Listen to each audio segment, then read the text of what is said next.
We observed in particular during the early stages of the pandemic, when both virus caseloads and job loss were cut wide and deep across different sectors of the economy and different groups of workers. And we can go to the next slide. Excuse me.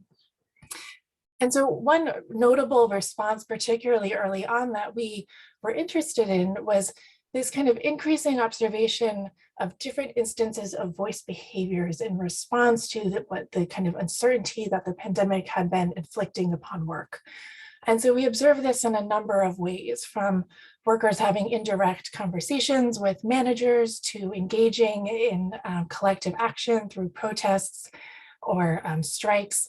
And while union members played a strong role in many of these expressions of voice, so too did workers like gig workers, who typically have lacked that kind of union representation.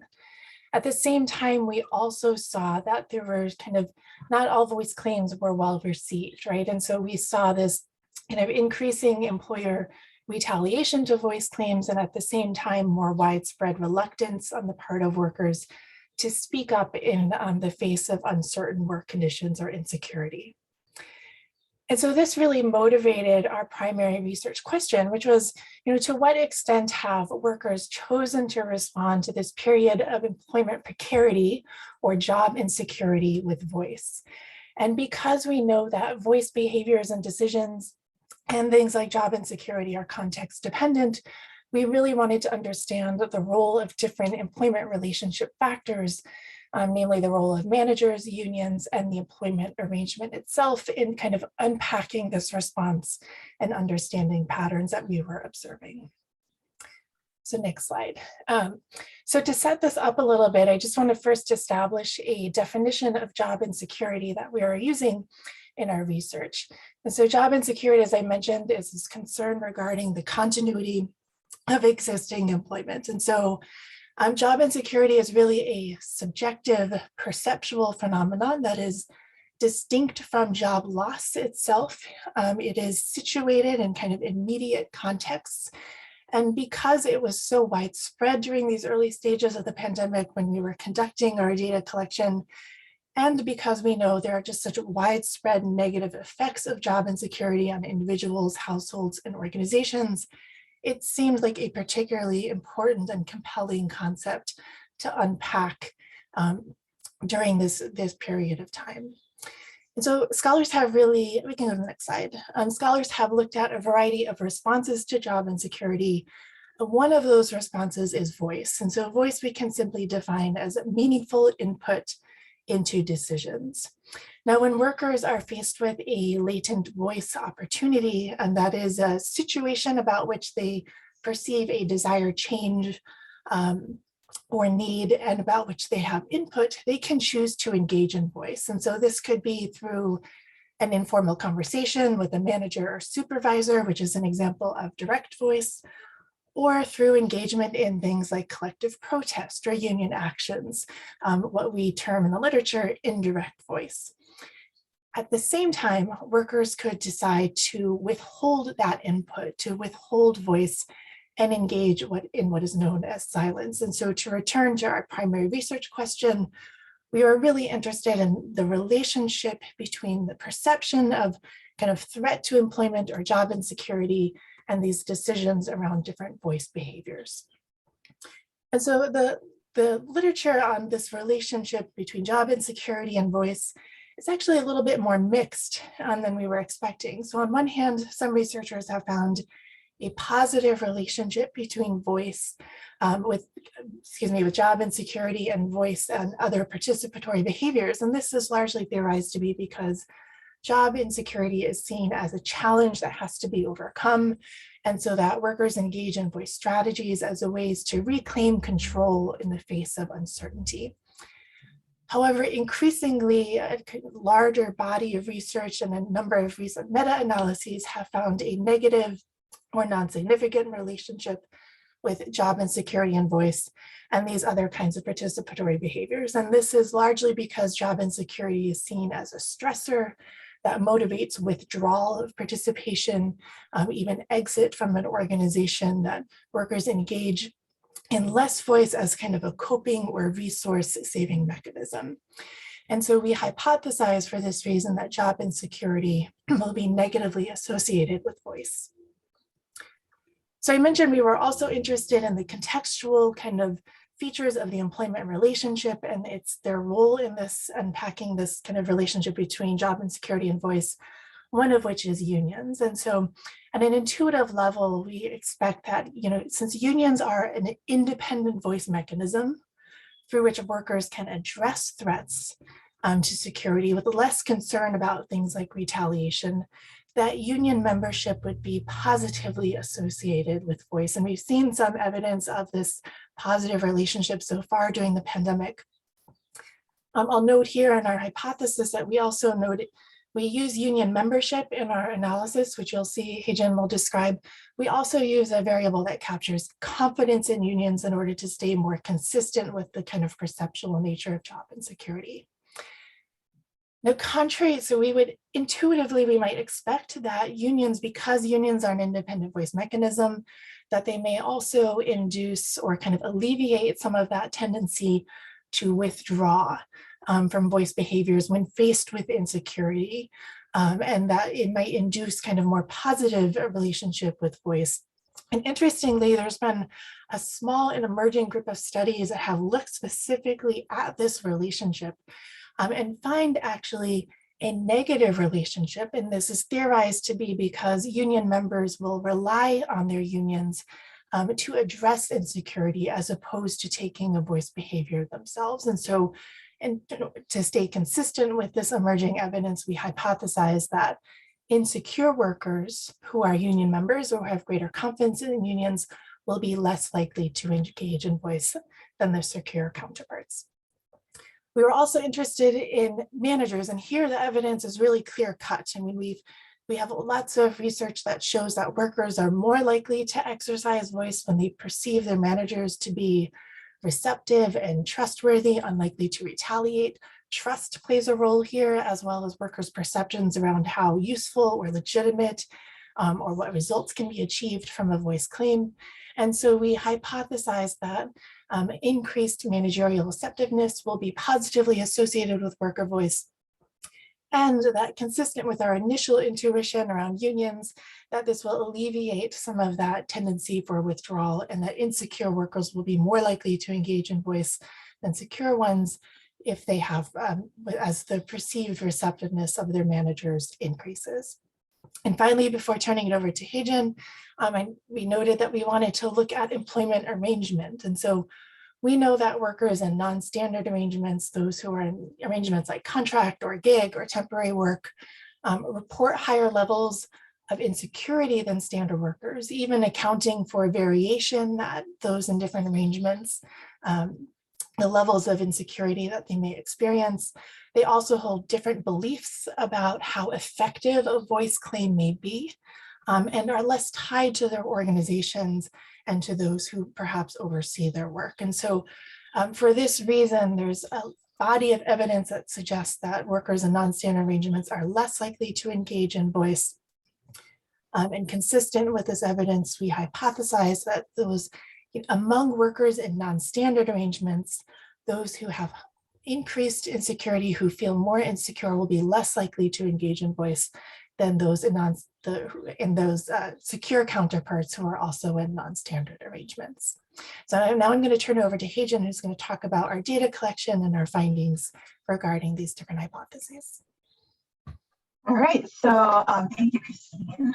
So in order to test our hypotheses about job insecurity and voice, we launched this original survey of adults in Michigan and Illinois in July of 2020 at the height of the pandemic.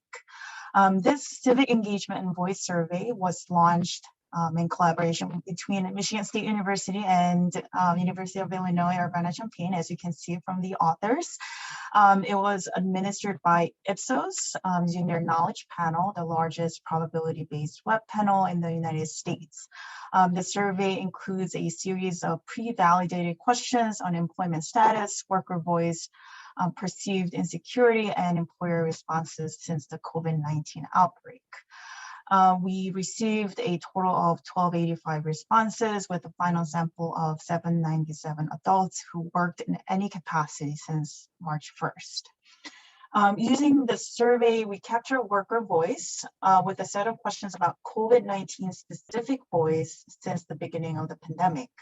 So first, we asked respondents about specific input to encourage COVID-19 response measures that have already been implemented in the workplaces by the employers, given that the survey was actually sent out about 4 months after the onset of the pandemic.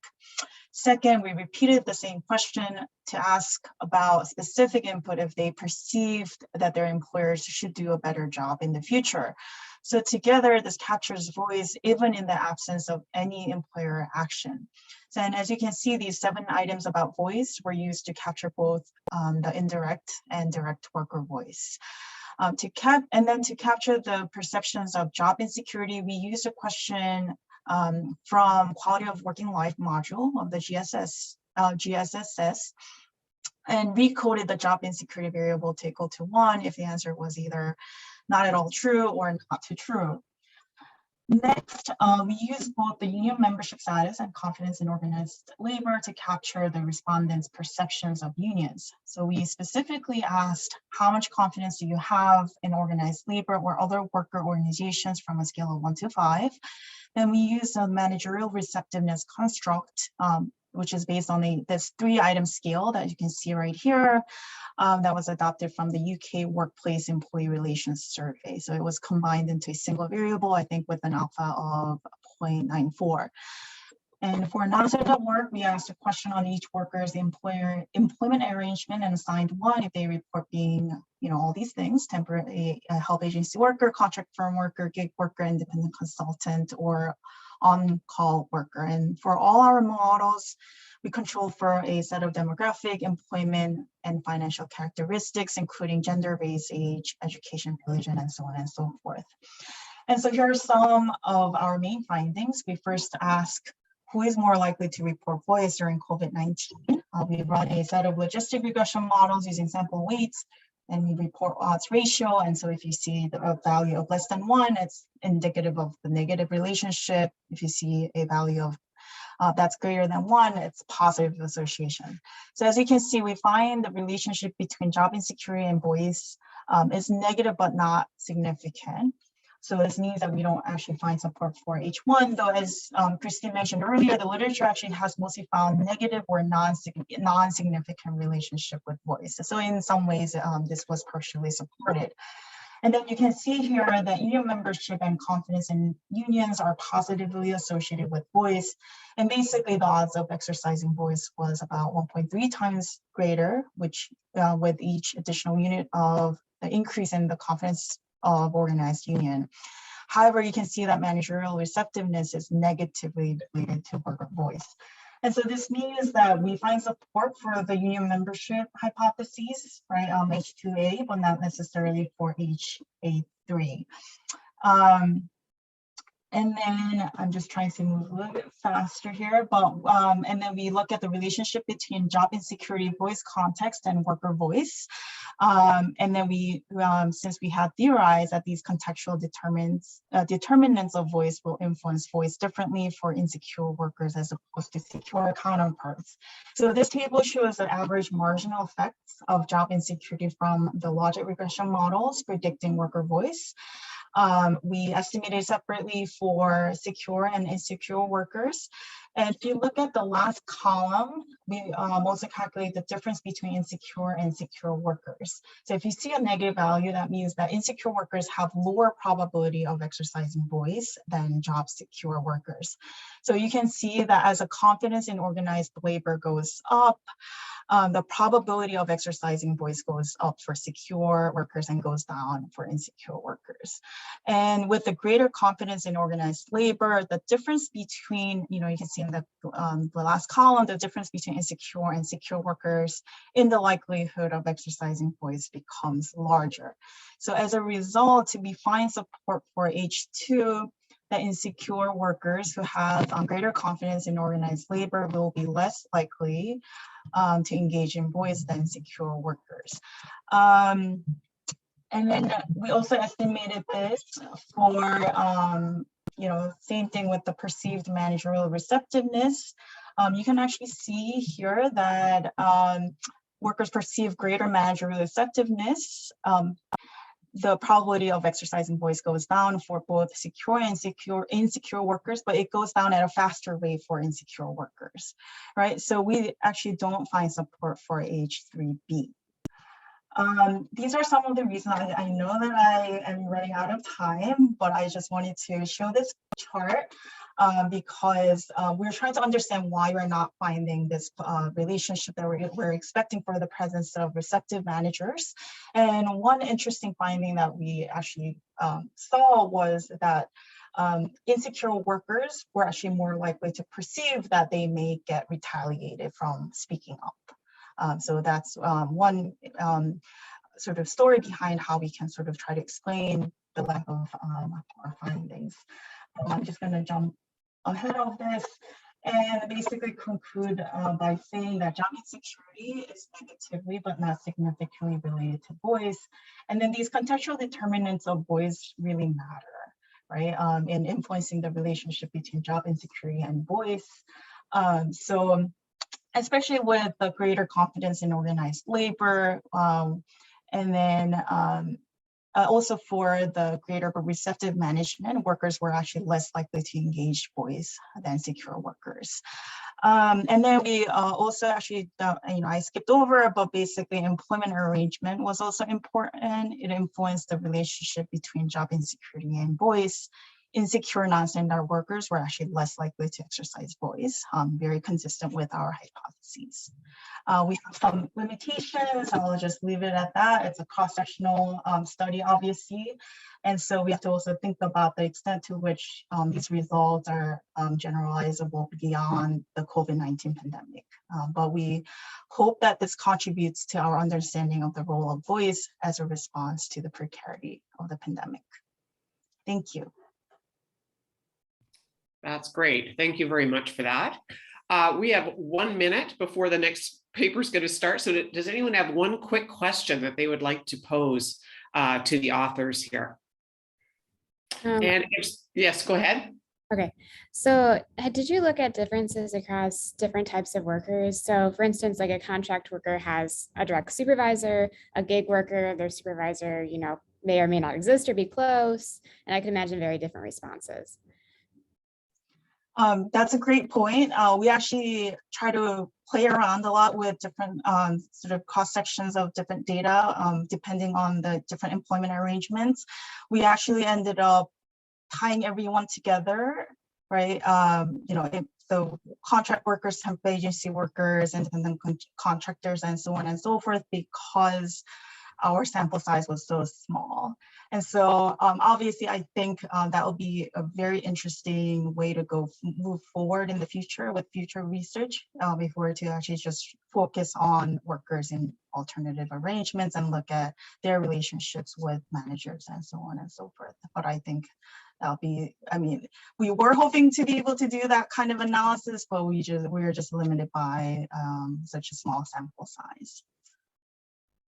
Okay, so let me encourage you, if other questions occur to folks and they want to put them into the chat, we can maybe pick them up at the end. But at this point, let's move on to the second paper. And again, I should have done this first. If things occur to you during the course of the presentation, we'll just stick the questions in the chat and we can pick them up at the end, or we'll just have the questions at the end. All right, so I'd like to turn the floor now to you, Gabrielle, for your paper. So Gabrielle Pepin at Upjohn is our next presenter. Okay, can you all see my screen? Okay, Yeah. awesome.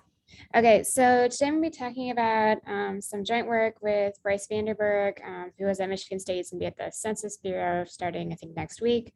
And it's on occupational sorting, skill mismatch, and child penalties. Okay, so despite a lot of gender convergence in education and labor market experience during the latter half of the 1900s, there's still pretty large gender gaps in labor market outcomes. And so this figure is taken from a paper by Clevin and co-authors. And there's quite a bit of research that documents large and persistent, what they term child penalties, which are simply gender gaps in labor market outcomes that can be attributed to children. So this figure shows you that before the birth of a first child, at least in the United States and the UK, this also has been shown in other countries, men and women are kind of on similar earnings trajectories. When the first child arrives in the household, women kind of immediately take a hit in terms of their earnings that persists on for 10 plus years after the child is born, whereas men kind of just stay on a constant level. And you could say, well, maybe this is just because a lot of women leave the labor market around childbirth. And to some extent that is true, but kind of as a preview of one of our results, these are looking at people in the NLSY 79 who continue to work both before and after childbirth. And we still see a pretty large long-run earnings penalty for mothers relative to fathers. And so while there's kind of a lot of evidence that these gender gaps due to children exist, there's much less research on why they happen in the first place. And so in our paper, we try to kind of look at one possible explanation, which is occupational sorting. So the theory kind of behind this is, I think, fairly straightforward. Children limit the amount of time and energy that parents can devote to their jobs. And there's previous research that shows that women tend to bear the majority of child rearing responsibilities, even when they work full time. And so kind of in this context, children might disproportionately lead mothers to sort into less demanding, lower paying, kind of so-called family-friendly occupations. On top of this, sorting into these types of occupations may worsen the match between women's skills and their occupational requirements, which we know affects wages. And one kind of contribution, I think, of our paper, whereas a lot of previous research has been kind of in the Scandinavian context, where there happens to be really good administrative records, we're going to be looking in the US context, where unlike some of these other countries, there's pretty limited access to things like parental leave, low-cost childcare and pre-K, where we think that kind of raising a child is particularly costly for parents. And so in this paper, I can just jump right in. We use a couple different data sets.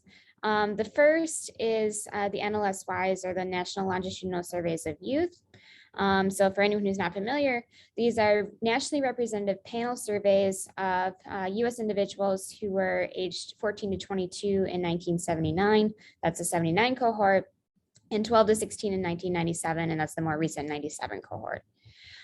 These people were interviewed annually for some time, and biennial interviews continue through the present. While the sample sizes are smaller than kind of administrative records, we do see a lot of information about these people.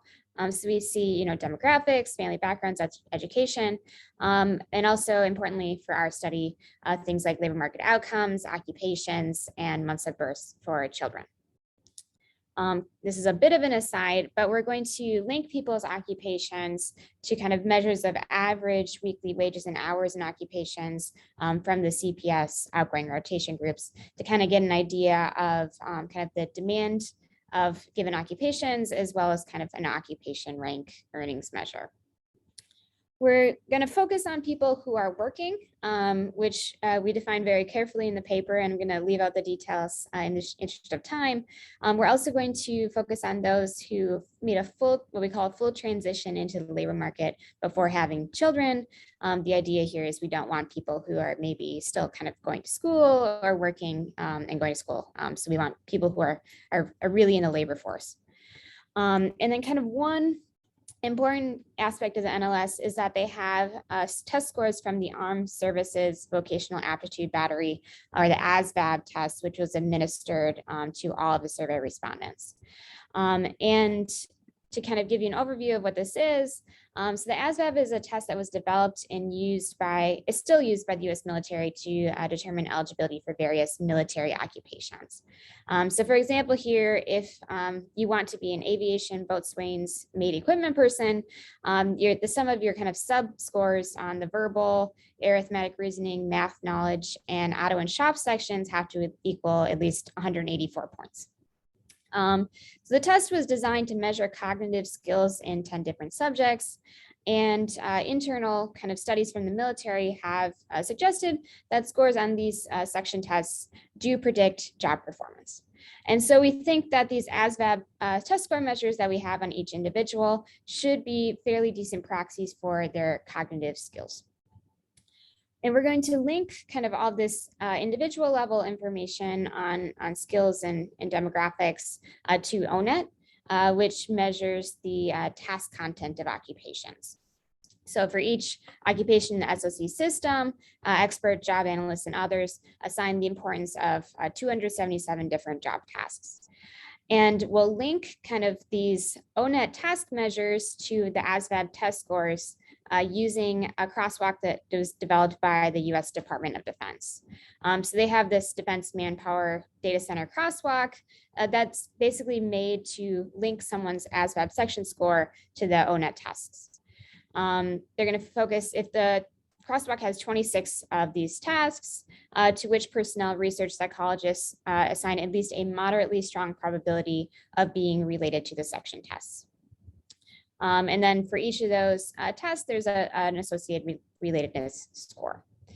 So to kind of illustrate this a bit better, kind of what we're doing is this. So on the individual skill side, we're going to focus on 6 of the ASVAB tests that we think are most related to skills of jobs. We're going to use principal component analysis to kind of just get 3 basic skill measures. So we have, for instance, we have like 2 math tests. We're going to use the PCA to determine which math scores are relatively important to create 1 math skill measure. So we'll end up with kind of a vector of different skill measures. And then on the relatedness of task to skill side, from ONET, we know the different tasks that are related to occupations. We're going to multiply that by this Defense Manpower Data Center crosswalk from the DoD to get the relatedness of ASVAB scores to occupations. Again, we're going to do PCAs to get kind of 1 math to occupation link, verbal to occupation link, and science and mechanical to occupation link.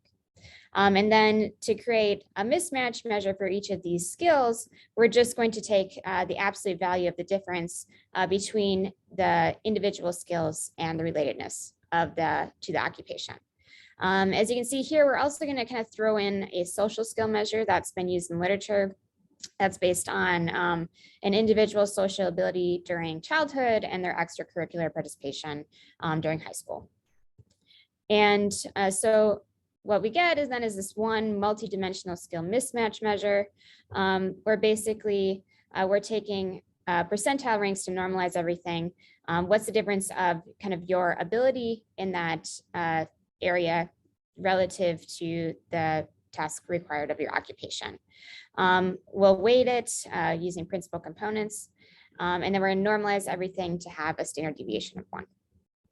So when we look at kind of our sample, I'll just kind of highlight a few things. We'll look at the 2 cohorts separately because there's some pretty big differences over time.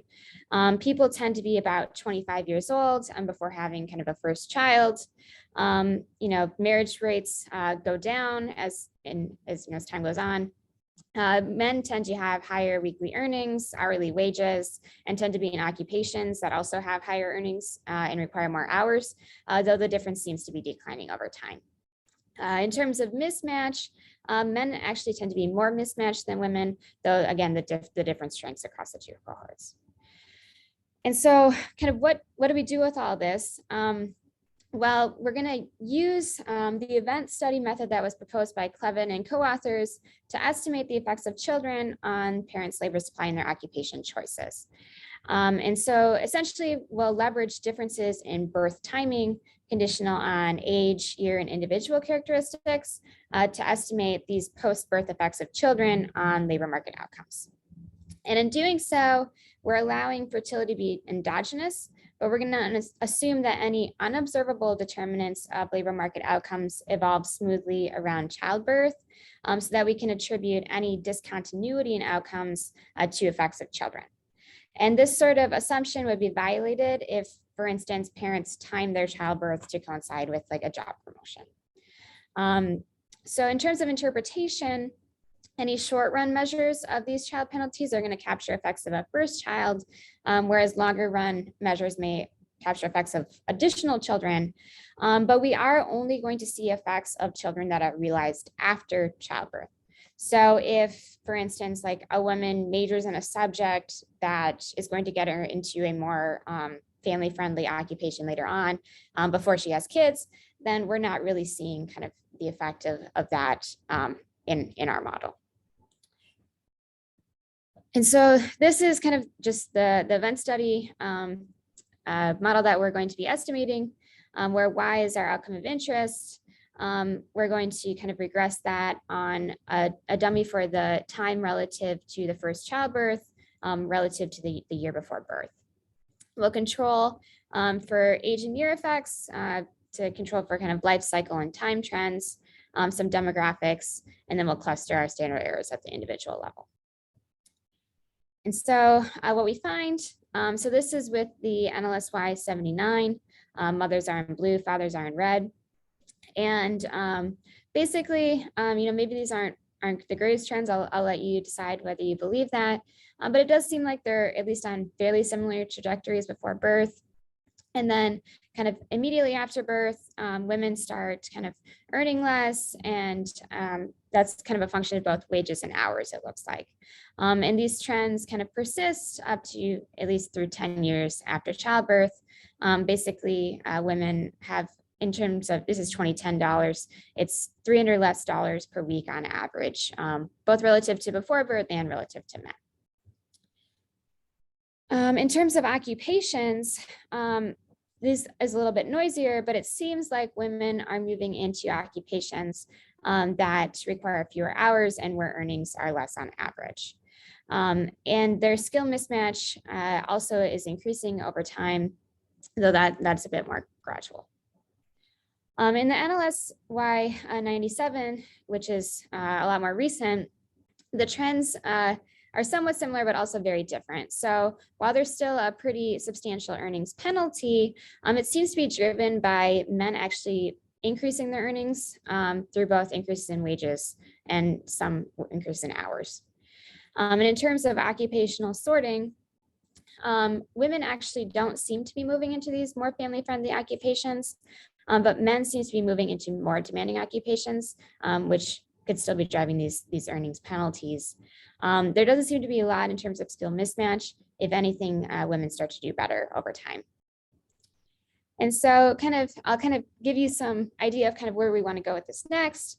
I didn't get into a ton of detail on how we're creating the mismatch measure, but we're kind of interested in whether other measures of mismatch might better predict wages. We've kind of been following the literature, but we have some ideas about how this could also be different than what has been done before. We also want to kind of investigate drivers of occupational sorting, their effects on gender inequality, and why are these differences over time. So we're going to look at some heterogeneity across demographic groups, people with different preferences over work and family during adolescence. We also would like to provide some descriptive evidence on occupation flows and associated changes in skill requirements. So, are mothers moving into jobs that require similar skills, but maybe just are less demanding, or are they moving into something completely different? I think that's an interesting question. And then kind of also what's kind of the policy landscape for this? In recent years, a lot of states have implemented things like paid leave, universal pre-K. Does that mitigate some of these child penalty effects? So thank you. Okay, that's great. We have one quick question in the chat. I don't know if you've seen that, Gabrielle. Maybe you just have a quick look. Can you recap how you define family friendly? Is it mainly hours worked? A recap of compensating differentials? Yeah, so we don't have the greatest data in terms of like occupation or job benefits, although that's something we could try to look at. What we've been, for most part, focusing on is just earnings, hours, and wages. But that is a fair point that we could look at, what sorts of attributes the job offers and whether we could put a price, try to put some sort of price on that as well. Okay. Any other questions for Gabrielle? Oh, yes, there's another question. in Okay. the chat. Okay, yes. Can you compare female workers without children to female workers with children? Yeah, so this is something that is actually kind of one of the next steps that I didn't mention, but that's something that we're also trying to do, and kind of a difference in differences framework. There's reasons why we might think that female workers without children are kind of just substantially different, but it's kind of as a robustness thing, I think it's a good idea. Yes. Very good. All right, anybody else? Any other questions before we turn it over to Tim? Okay, Tim, it's your turn. You are representing, you have a co-author as well, right? I'm afraid I don't have a co-author. Oh, yes, okay. So Tim from Chicago booth, the floor is yours.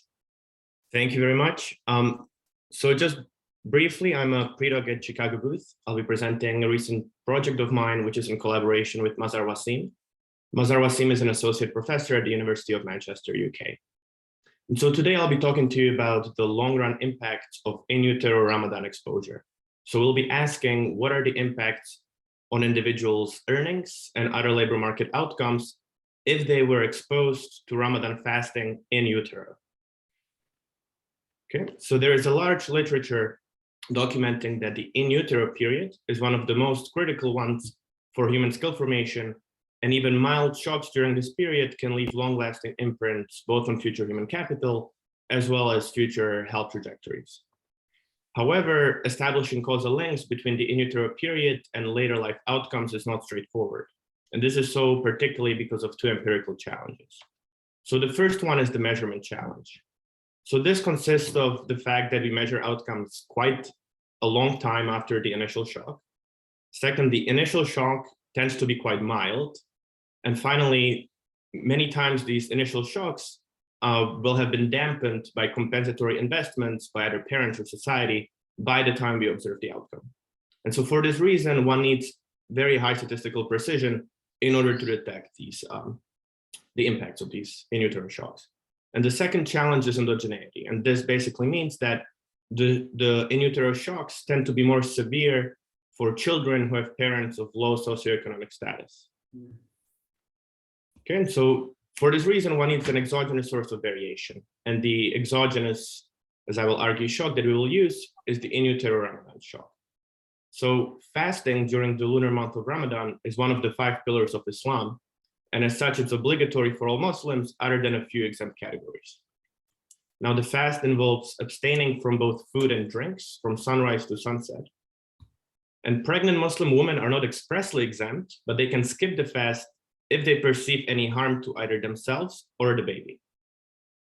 However, observance among pregnant Muslim women is quite high. And so the surveys from Pakistan, which is the country we study, estimates a fasting rate of between 50 to 90%. That's for fasting for at least one day during Ramadan, and between 30 to 40% for fasting for the entire duration of Ramadan. Now, there's also a growing economics literature studying the impacts of the Ramadan fast. And in-utero Ramadan exposure has now been linked to lower birth weight, lower educational attainment, as well as worse health outcomes later in life. However, there's a paucity of evidence on labor market outcomes. And so this is quite important because it isn't clear if the well-documented early life negative impacts, for example, on early life education, fade out or persist to later life. And if they persist, is it because of lower skills or lower health of the exposed individuals? And so the main contribution of our paper is to provide precise causal estimates of the effect of a mild in-utero shock on earnings for a large Muslim population. And our second contribution is to investigate the underlying mechanism behind the earnings effect that we estimate. Okay, so here's the roadmap for my presentation. I'll briefly discuss our data, our empirical strategy, our results. Very briefly, I have one slide on mechanism before concluding. Okay, so our primary data source is the universe of tax returns filed in Pakistan between 2007 and 2009. So we merge these tax returns with the tax register, which contains important birth characteristics, including the exact date of birth. And in unison, we observe both the exact date of birth and earnings for nearly 1 million observations. And these span 66 birth cohorts, which will be important for our empirical strategy. We also use the demographic and health survey in particular the ever married women section, our text data.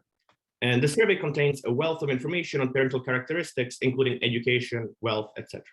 And finally, we will use the Pakistan Social and Living Standard Measurement Survey to document the correlation between educational attainment and occupation choices of Pakistan workers, which we observed in our text data.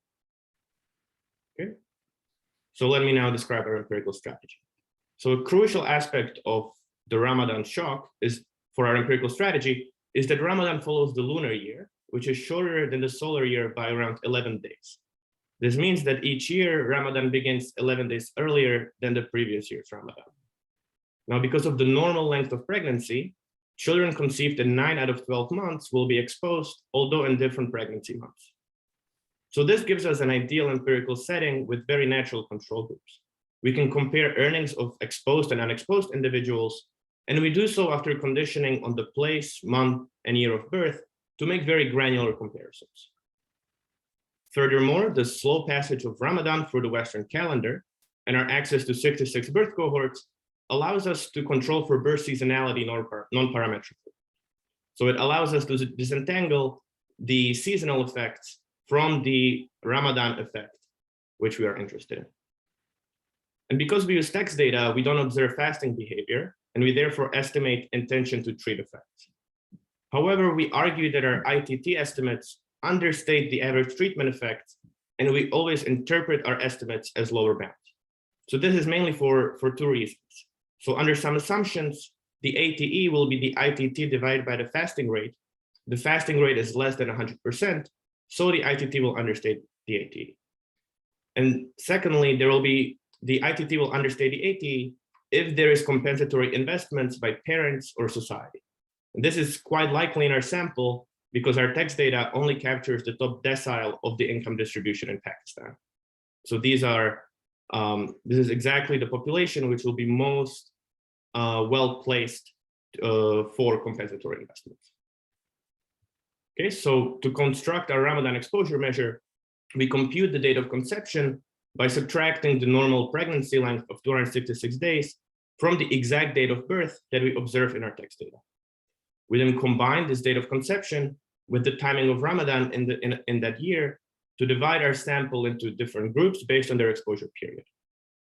And we then compare outcomes of the certainly not exposed group with other groups by estimating the following law. So here, beta mu is the coefficient of interest. Mu spans from -2 to 9, where -2 are the certainly not exposed individuals. -1 are also not exposed, but we include them in the model as a placebo test. Group 0 is partially exposed. And finally, groups 1 to 9 are exposed to Ramadan in pregnancy months 1 to 9. The dependent variable will be log earnings and also occupation choice, for example, a dummy for high school occupation. And in our baseline specification, we always include district, month, and year of birth fixed points. So on this graph, we plot how for an example year, the calculated conception dates will map the entire sample for that year into our 12 exposure month dummies, depending on their distance from the Ramadan in that year. So these are groups 1 to 9, the exposed groups. This is the group that is partially exposed, and these 2 groups are unexposed, with -2 being our control group. Okay, so identification in our setting requires that the unobserved determinants of earnings are uncorrelated with our Ramadan exposure dummies. This would be violated if parents systematically time their pregnancies to limit or avoid Ramadan exposure of their children. Now, because we can't link parents and children in our text data, we use the DHS data to test this assumption, and we find evidence which is consistent with it. So first, we find that births don't vary systematically across the lunar calendar, also known as the Hijra calendar. And perhaps more importantly, we find that the parents' socioeconomic status characteristics are completely uncorrelated with Ramadan exposure of their children. So for example, here we plot the marginal effects from a multinomial logit model, where we use a battery of parents' characteristics, such as literacy, wealth, etc., to try to predict their children's exposure. Where exposure is one of the 3 trimesters, or unexposed, which is the omitted category here. And what we find, as you can see here, that all of these marginal effects are zero, which is consistent with our empirical strategy. And we do also a lot of other tests that for the purposes of time, I will omit. So let me now move on to results. So first, I'll begin with our results on earnings. So I'll start with some non-parametric evidence. Here showing you the bin scatter plot of mean earnings on exposure weeks. So we essentially just plot mean earnings here on the different exposure weeks, and we find a saucer-shaped relationship between earnings and exposure, where earnings fall almost monotonically with Ramadan exposure up till the middle period of pregnancy, where they reach a nadir and start rising again, essentially back to their unexposed levels in the final period, final weeks of pregnancy. We'll now refine this analysis by estimating the baseline specification, which I have shown you a few slides ago, which includes the month, district, and year of birth fixed effects. So this is the main plot of this paper, and there are a couple of things that I would like to highlight. So first, the earnings of those exposed in the early part of pregnancy are essentially indistinguishable from those who are unexposed and from those who are exposed in the final month of pregnancy. In contrast, earnings of those exposed in the middle period of pregnancy are significantly lower than the earnings of the unexposed. And they're lower by 2 to 3%, which is quite large economically. And secondly, you can see that our placebo test here validates our identifying assumption. Okay. So I will now move on to our results on occupation choice, which will also allow us to investigate the mechanism behind the earnings effect. So the first question we ask, now remembering, I would like you to remember this plot for the rest of the presentation. The first question we ask is, does Ramadan exposure lead to dominated occupation choices? The answer we find here is yes, it does. And in particular, we find that Ramadan exposure lowers an individual's propensity to be an employee. This is quite important because employees in Pakistan are on average more educated and earn considerably more than the self-employed. It also lowers the propensity to be in a high-skilled occupation and to be at the top of the income distribution. Okay.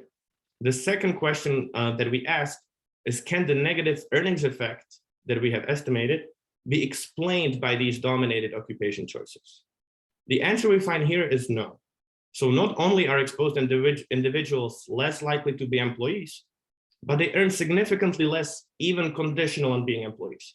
And the same is true for high skill occupations. So they earn significantly less, even within high skill occupations. And so the main takeaway from this section is that Ramadan exposed individuals likely have less human capital on average. And this lower human capital is reflected both in their occupation choice as well as in their earnings within occupation choices. Okay, so this also allows us to briefly look at the mechanism.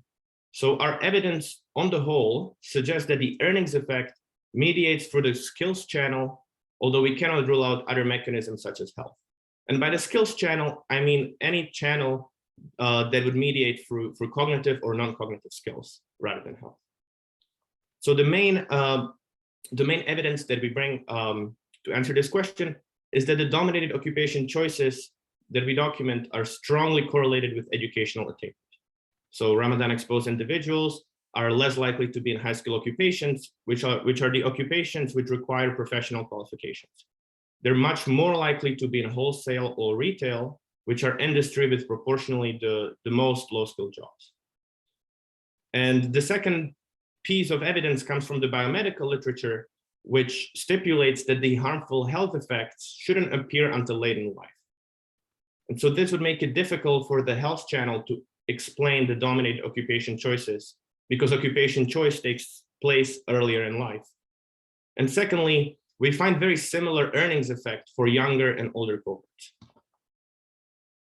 Okay, so let me conclude. So we estimate the effects of in-utero Ramadan exposure on later life outcomes, finding that it lowers earnings of the exposed groups by at least 2 to 3%. Now, exposed individuals are also less likely to be employees rather than self-employed in high-skill occupations and at the top of the income distribution. And on the whole, our evidence suggests the importance of the skills channel, although the complementary health channel may also play its part. Now, why is this important? So surveys, and including surveys from Pakistan, show widespread misperceptions on the optional nature of Ramadan fast for pregnant women, and also about its long-term effects on the child's future outcomes. So for example, one of the main surveys by Mubin et al. From Pakistan finds that 80% of surveyed women report that they believe that the fast during pregnancy is obligatory. So they don't seem to be aware of this conditional exemption. And a similar proportion, also 80%, report not perceiving any harm from such a fast. Now, Ramadan is a mild shock, but it affects 1.35 billion people globally. And therefore, eliminating these misperceptions can generate huge Pareto gains. So given a conservative estimate of a 6% return to an additional year of education, our earnings effect from Ramadan is akin to half a year less of education. Thank you very much. Great. Thank you for that, Tim. Very interesting. Any questions for Tim on this work that he and his co-author have done? Okay, I have a quick question for you, Tim. Has there been any sort of public health work being done in any of these countries where this practice is going on to say, look, moms, you don't need to fast during Ramadan. Here's the implications for your unborn child. Should you choose to, you don't need to. Here's how you can have a healthier baby, for example. Anybody doing that kind of work? Well, do you mean in Pakistan specifically or in general? I would take anywhere, but yeah, Okay. in Pakistan, that you probably know that best, but in other Muslim countries. My sense is that globally, this is becoming quite a hot topic. There's a large growing literature now, both in economics and public health. Public health tends to focus on some of the stipulated potential diseases that may arise because of the fast. So they look at type 2 diabetes, heart, coronary disease, and similar things, and also birth weight, which is an important early life indicator. Right. And do they find that these babies that are subjected to Ramadan fasting do in fact have lower birth weights? Because those that are exposed early on in the pregnancy, they have like 6 months to catch up. Do they, even though maybe the cognitive damage was done? Yeah, so one of the facts that emerges from the biomedical literature is that for many of these outcomes, including birth weight, the early and middle part of pregnancy may be crucial, and you cannot substitute for those for that time later in pregnancy. Right. So a lot of the brain develops in the middle period of pregnancy. And if you have nutritional deficiency in that particular period, you may be missing out on human capital inputs that will become much harder to substitute later on, even still within pregnancy. Right. Right. Okay, very good. Any other questions for Tim or for any of our paper presenters here today?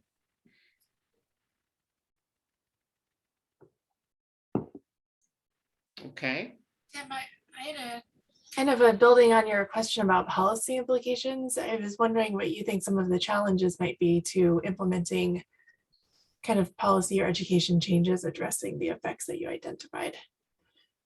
Yes. So the Ramadan fast likely is a protected belief, and so the interventions will be mindful of that.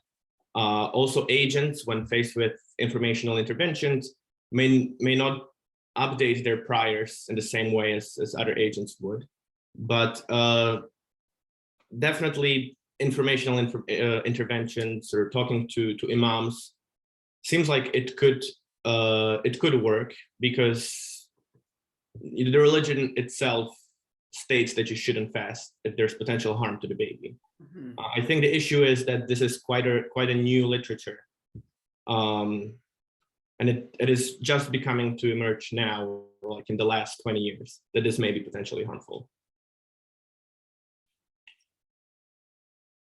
Yeah, very good. Anyone else?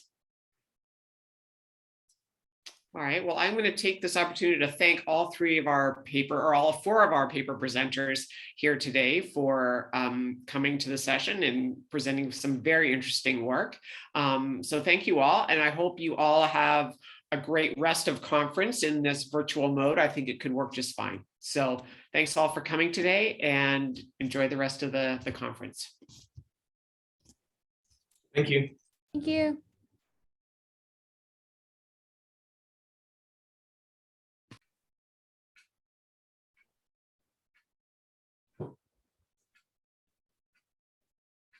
Okay, let me share my screen. All right, let me first give you guys a quick introduction of the session, okay? Okay, so hello everyone. Welcome to our LERA competitive paper section on the union, the labor relation, and the conflict resolution. And my name is Joanny Yang, and I'm assistant professor at Cornell IR School. And it is a great honor to serve as the chair of today's session. And today we have three very interesting papers on labor conflict, gender inequality among staffs of US unions, as well as online dispute resolution at the EEOC. And I will give each presenter about 12 to 15 minutes to share their work. And this will leave us about 10 to 15 minutes for questions and dialogues among the panel and with our audience. So our first presenter is Timotej, who is an assistant professor from the University of Illinois. And Timotej received her PhD at the University of Toronto. And her research focuses on the role of social media communication in labor movement and union renewal. And she's also working on how the trade unions respond to workplace changes in the context of future work.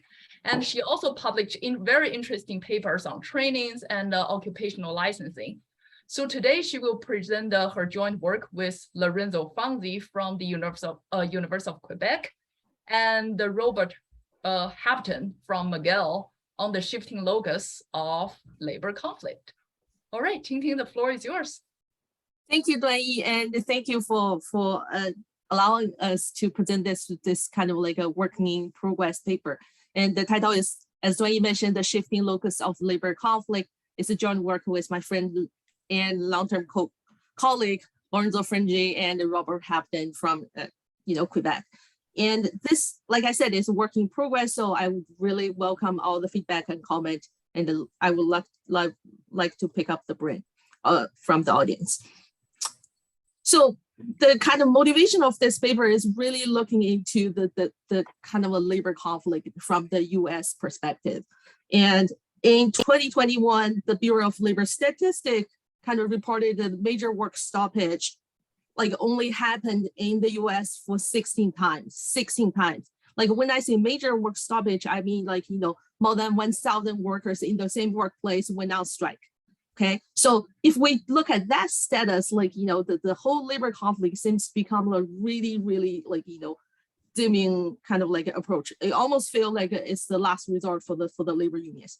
But if we start looking at a broader kind of like a labor conflict, like collective actions that went beyond the definition of the Bureau of Labor Statistics, we see that there were about 300, close to 400 labor stoppage across the US being reported publicly. And on top of that, there were close to 600 kind of like, work stoppage. We call the illegal kind of work strike has happened in the US during the year of 2021. So that really gives us a question, right? Like, if we start looking into the labor conflict, if we start looking at the social movement kind of like, that happened across the US and also like being widely reported and adopted in European countries. And the traditional understanding about labor conflicts is equal to workers' strike might not work in that sense. So for our kind of like a purpose for this particular research is really to see, things are changing. Like we see update in terms of like different innovative approach that are being adopted by labor unions, by pro-labor civil society organizations. Maybe it's time that we need to update the structure and definition and the way that we see how labor conflict being examined and studied. And when we start doing the literature scanning, and what we find is majority of the research in the past 30 years focus on single case studies. Like we had a lot of like study in, different type of labor conflict, innovative approach, how unions address workplace issues. But in terms of systematic review and how analytical understanding and define labor conflict broadly, like we didn't see a lot of research being there. So that's the research gap we identified. I'm gonna skip the literature review because I don't have enough time. But for this particular research, we use 4 case studies to really lay out the new definition or new analytical dimension that we try to propose in this new line of development using the past, I would say, almost 40 years of labor conflict. The major labor conflict happened in the US. The first one is Justice for Janitor. It was organized in Prosper, right? Unions went in, tried to organize the workers that do not work for unions, do not have a unionized workplace. They kind of really went beyond the workers and employer relationship, really target the building attendants, like those firms that really, reside in those buildings that hire those janitors who the union wants to organize. So they bring in additional kind of actors. They also use different tactics that beyond the jurisdiction of labor law and building into their movement. The next one is our Urbana. This is kind of a really bottom up, really what we see the beginning of the independent union, and the social media become a big kind of a component because the workers from the current workers and the past previous workers from Urbana, they build a little kind of working group on Facebook, and that's how they start doing those organizing and building all those different types of labor conflict actions, right? One of the major events that they had, the tactic they had is really have the Black Friday worked out. So workers and working out of their job during the business moment during the year really cause a lot of damage for the reputation and image of the company, and they use the name and shame tactics to push the company to change their policy. And then we move to the most recent, things happened a decade ago and it's still kind of being active nowadays. And this is what we call the first kind of a major social media mobilization in the US related to labor issues. And it worked, but it's not that workplace organizing worked. Majorly, it worked because the political mobilization happened on the social media. They bring in the political pressure and then push the local politicians to change the policy. So the collective action that went beyond the workplace and went to across kind of geographic boundaries and across even country boundaries, right? And policy change has been implemented from the top down instead of really pursuing the organizing goal as the main focus. And then we have the most recent labor conflict. Google worked out workers really start pursuing the malpractice within the organization, but they did this completely kind of a grassroots, right? There's no union involvement and there's no kind of a focus on wage and policy, which are the traditional labor kind of a conflict topic and contention points. And what they start looking into is how workers share the power and the control within the organization, where they can express their voice. So with all those case analysis, what we try to see here is when we redefine or update the current kind of focus of how we study labor conflict, we need to really kind of look beyond all these measures about strikes, right? Existing literature focus a lot about incident frequency, participation, and duration about strike, but strike is not the only form of labor conflict that we see. Actually, strike is declining, right? But the labor protest and the labor collective actions that has been growing into different shape and format. We know there's a constraint of labor law, but in terms of how we define different dimensions and fit in different type of labor conflict into the broader kind of updated structure, that's what we try to do here. And we list a bunch of different dimensions. This kind of started from a really gigantic, kind of I would say structure. We started with 35 different kind of like a variables, different measures and items, and then we narrow down to 4 kind of major things. And they also include like probably a couple of different kind of like subgroups in this whole structure that we can try to measure different type of collective labor actions so we can move forward to advance our understanding of labor conflict. And we, at this step, we kind of like move to how do we kind of map the current event, the cases that we brought to discussion into the different ideology types. And we kind of propose that we have this 4 different type of labor conflict that fits different. I don't have time to explain like why and how we identify different cases into different kind of like ideology type.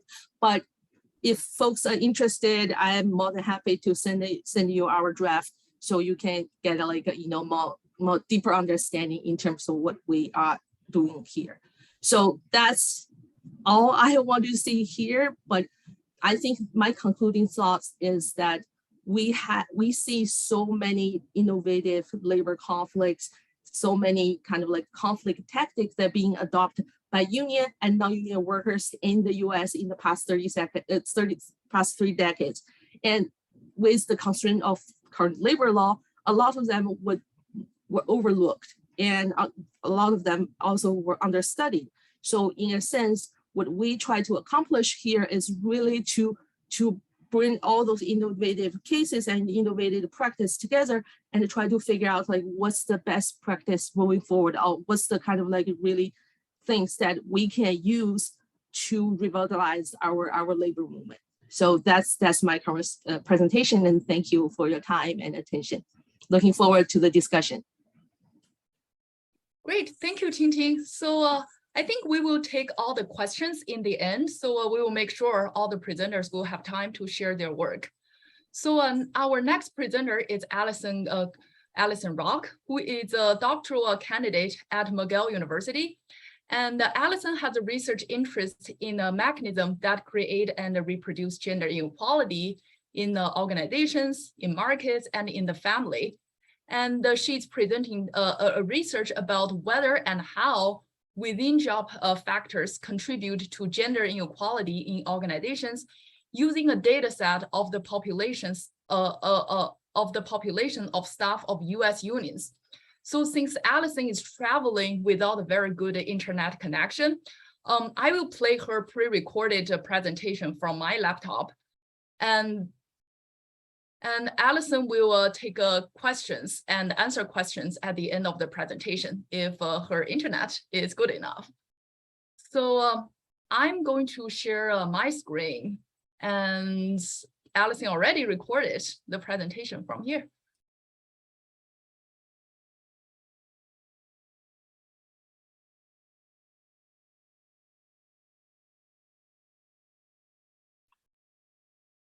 They looked at gender difference.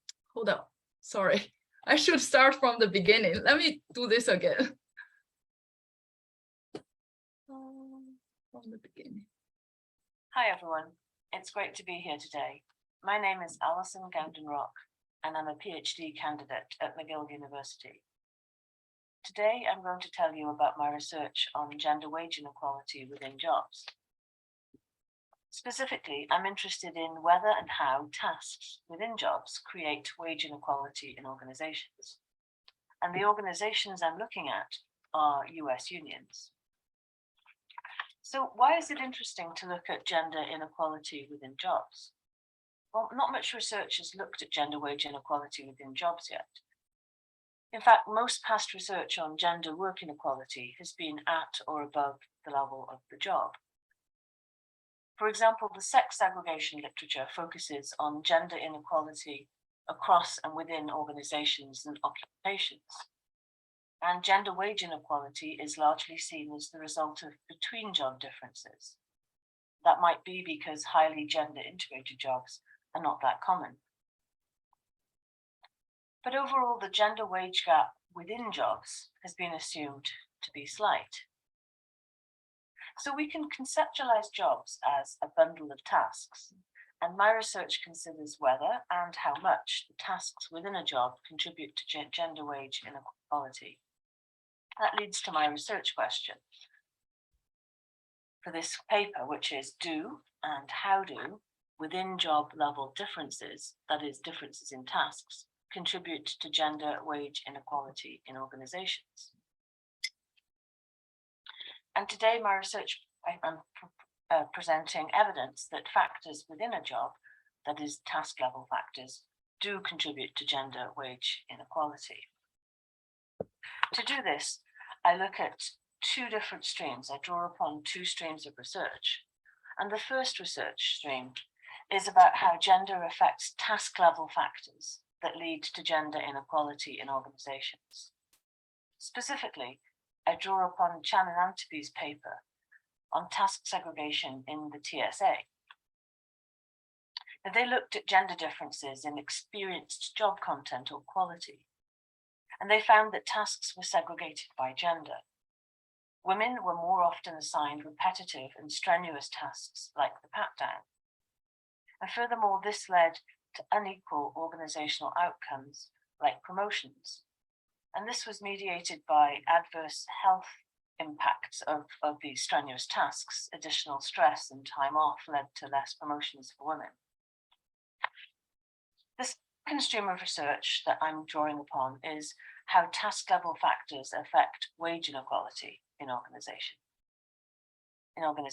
And here I look specifically at Nate Woolmer's research on how a task level factor, task structure, affects wages in organizations and explains about 5% of all within organizational wage inequality. Task structure is about how tasks are structured into jobs and has two submeasures: job turf, and that measures whether a worker is unique in doing a given task, and the second submeasure is task variety. That is, a worker's variety of tasks relative to their co-worker. My intended contribution is at the intersection of these two streams. The stream of research that looks how gender affects task inequality, and the second stream that looks how tasks affect wage inequality. The first hasn't yet fully incorporated wages, and the second hasn't integrated gender. And so my intended contribution is to estimate the effect of tasks on gender wage inequality in organizations. So my key finding from this research is that having greater task variety is a mechanism of gender wage inequality. I'm looking specifically at the task level factor of task variety. I find that when men have more than one task, their wages increase more than women's wages increase when women have more than one task. But there's more.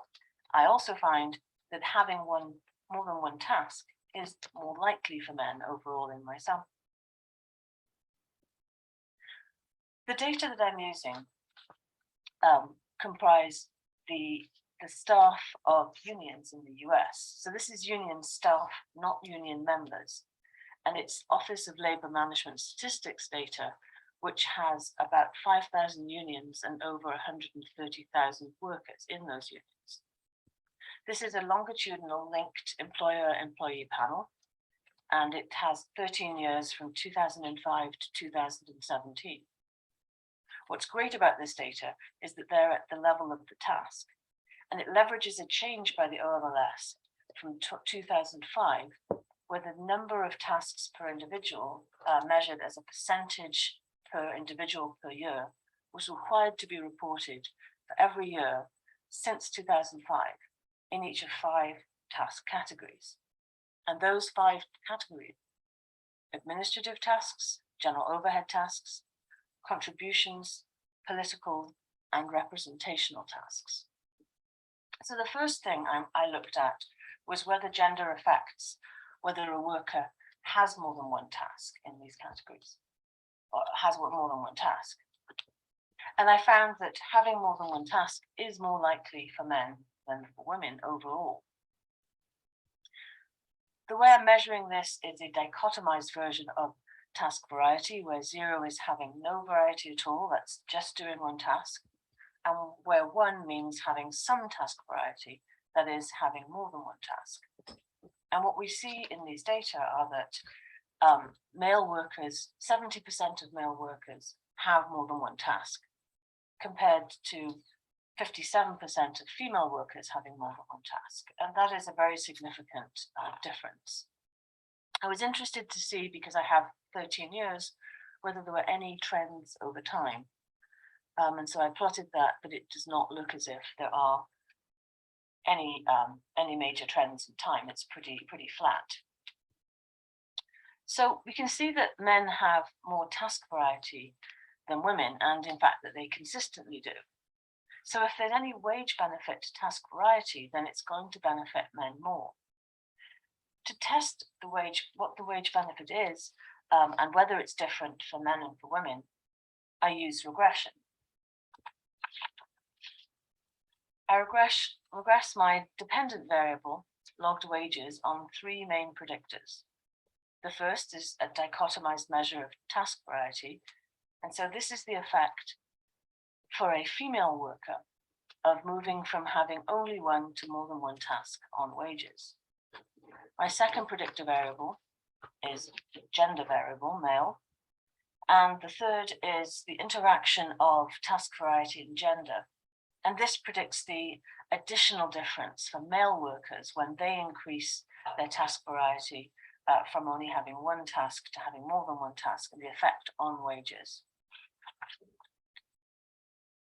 I have 4 different models, a baseline, some intermediate models, and then a preferred, most stringent model, model 4. I'm using multi-level fixed effects in my modeling, which becomes increasingly restricted by model 4. So looking first at the fixed effects in model 1, my baseline model. This has a fixed effect for the interaction of union and year, which is in every model. Now that union-year fixed effect compares workers within the same union and the same year. So this will take into account any events that might have affected a given union in a given year. It's only getting variation for workers who change their task variety from only one to more than one task between years. And the task variety coefficients across the models tell us what happens to wages when a worker increases from only one to more than one task. In models 3 and 4, I add individual level fixed effects, and this takes into account individual level factors seen or unseen. My preferred model, model 4, I'm only comparing workers in the same union and the same job title. So this model is only going to get variation in wages when the same individual in the same union with the same job title changes their task variety from only one task to more than one task. Everything else is controlled. So here are my results, and I'll let you look at that for a few moments.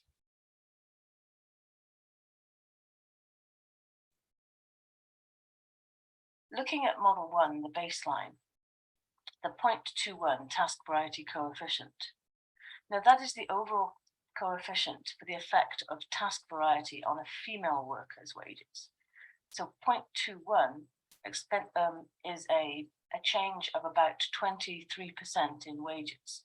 It's positive and significant, and this means that in my baseline model, model 1, that a female worker who moves from having only one to more than one task, her wages will increase by 23%. Whereas for a male worker, if you look at the interaction in model 1, that the 0.13 coefficient represents about a 14% increase in wages, an additional 14% increase in wages for male workers. So what we see in model 1 is that the returns to having greater task variety are roughly double. That is the 23% compared to the 40.5%. It's roughly double for male workers as for female workers. So we can see that there is a significant increase for all workers, but that increase is significantly more for male workers.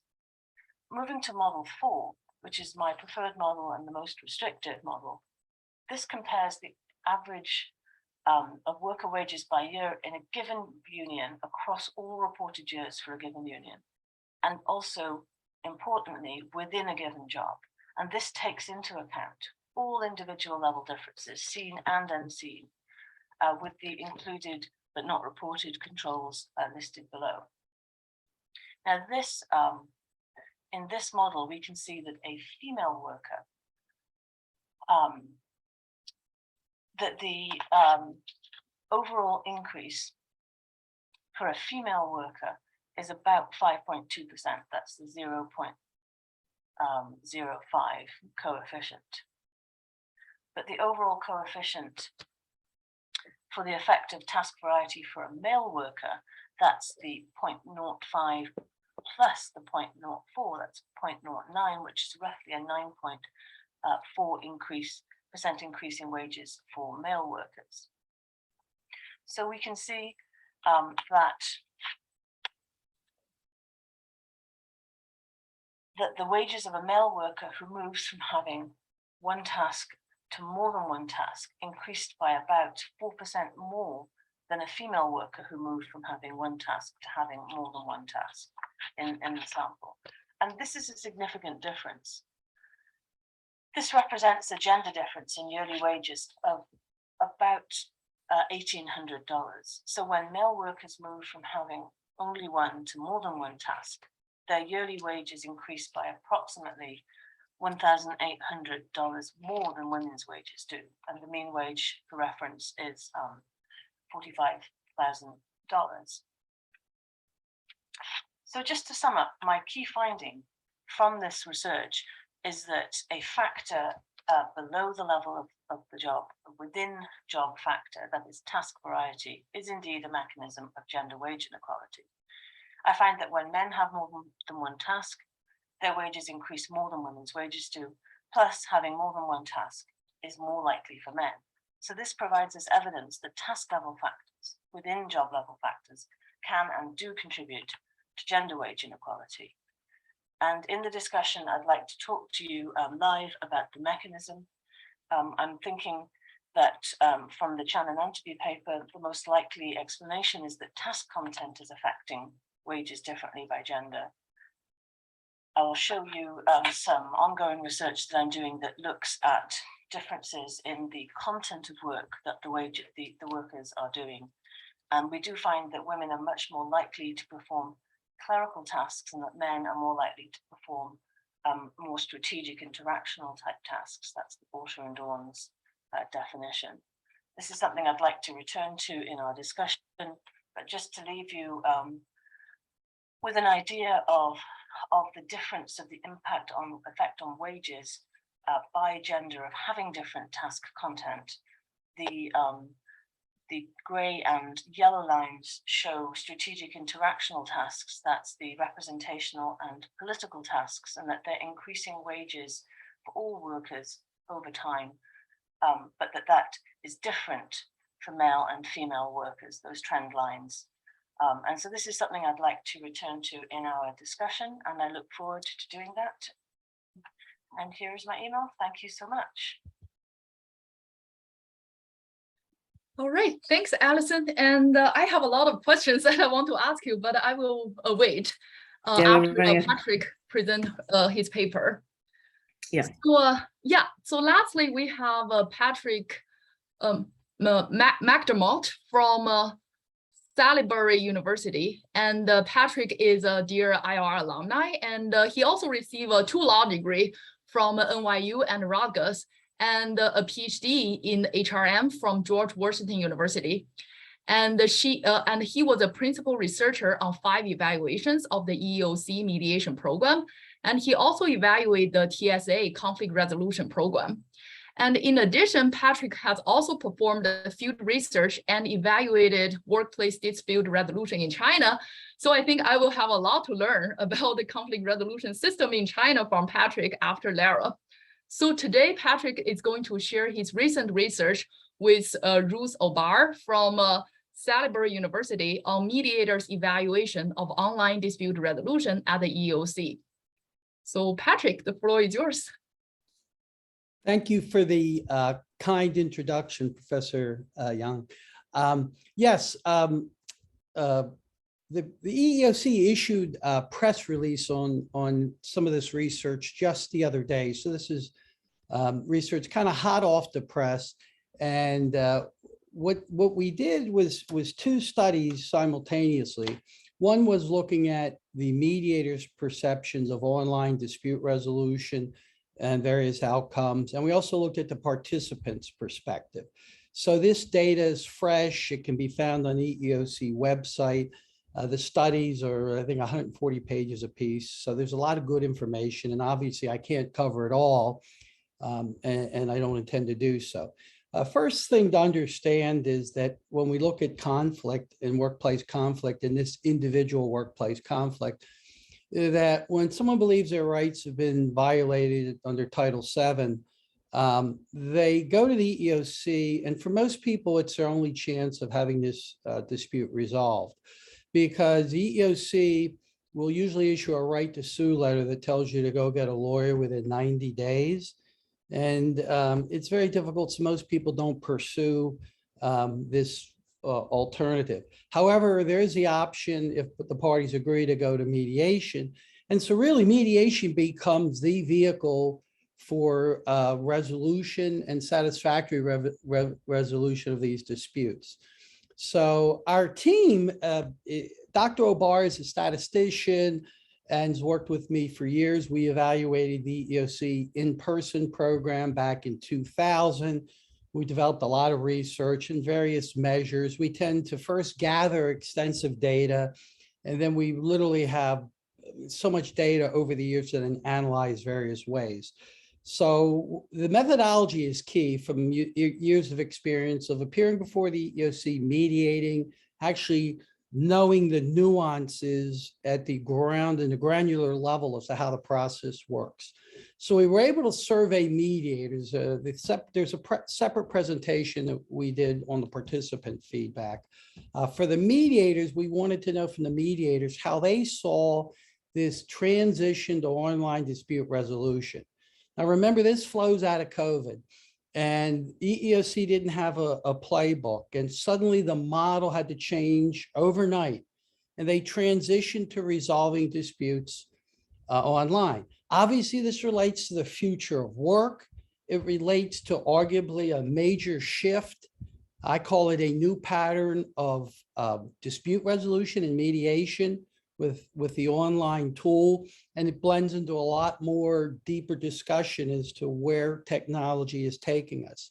So we've got pretty good response rates from the mediators, and we identified the issues. We developed a survey, pre-tested it.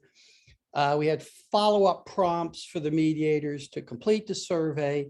Again, with the participant data, which is over 2,000 responses, plus the mediator responses, we're able to triangulate the data. And we focused a lot on the unique nature of online dispute resolution. We asked the mediators questions such as, how much experience did you have? What was the average length of the mediation in ODR? What was the settlement amount, your perception of the settlement amount and settlement quality? Was there Zoom fatigue? There was a lot of anecdotal information. Where early on, and Cornell ILR had an early seminar on this, and Marty Scheinman, who founded the Scheinman Conflict Resolution Center up there, said, hey, the social scientists will provide the information. But you had persons saying, oh, there's this concept of Zoom fatigue. You can't read body language the same. You gotta be in person. And we really wanted to test all that. And at the same time, remember, I was also practicing and representing people in federal court mediation and other types of resolution before FINRA. So I had the benefit of observing while also doing the research. And we looked at, were there new participant tactics in this online process?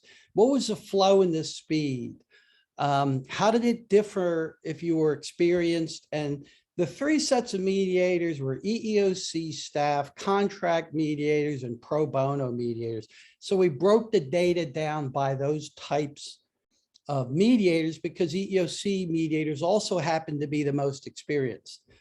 We looked at the repeat player phenomenon. Those in the mediation and arbitration field know that's a big issue in the legal field as well, in legal empiricism, as to what's the impact of appearing before the same arbitrator, mediator, or agency. Are there advantages or not? We asked mediators about their quality of life as working in a different mode. We looked at mediator tactics, administrative inviting tactics, technology tactics.